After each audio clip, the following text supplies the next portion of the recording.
The Battle of the Atlantic, lasting from September 1939 to May 1945, was not only the longest continuous campaign of the Second World War, but also one of its most decisive, determining whether Britain could survive and whether the Allies could eventually liberate Europe.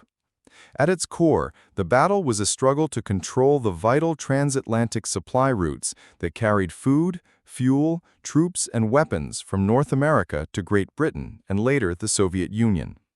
Without these lifelines, Britain would have been starved into submission, while the Allied armies would never have had the means to carry out operations such as D-Day.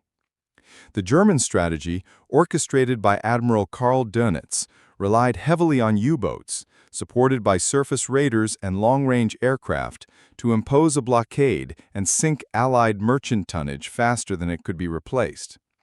The U-boats were highly effective during the early years. Between 1939 and 1942, losses were so heavy that Britain at times came close to disaster, with entire convoys decimated. This was the era of the so-called happy times, during which U-boat packs prowled the Atlantic, often sinking ships within sight of American and British shores. The statistics of the campaign underlines its scale and cost.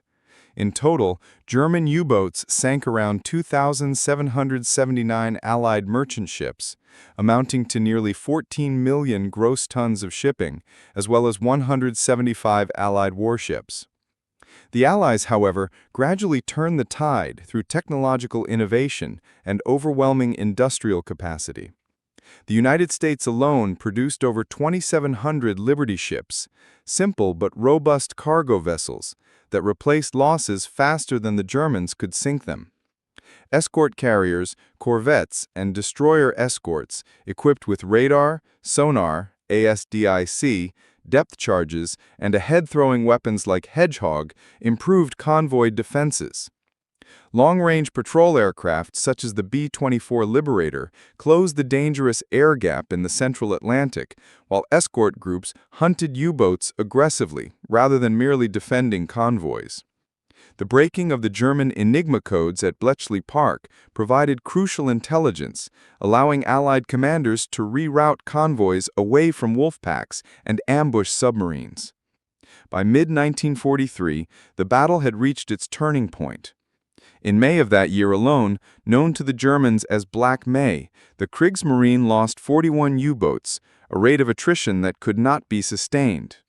Overall, Germany built approximately 1,162 U-boats during the war, but more than 750 were destroyed, and of the 40,000 men who served in them, about 30,000 were killed, giving the U-boat force one of the highest casualty rates of any branch in history. On the Allied side, losses were also severe. Tens of thousands of merchant sailors and naval personnel perished, often in the freezing waters of the North Atlantic, where survival chances were measured in minutes. Despite continued German efforts, including the introduction of the snorkel-equipped and technologically advanced Type 21 U-boats, these came too late and in too few numbers to influence the battle.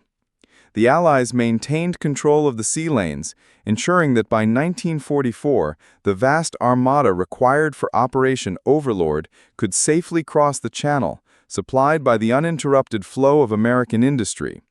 The Battle of the Atlantic, therefore, was not merely a naval campaign, but the foundation on which the entire Allied war effort in Europe rested.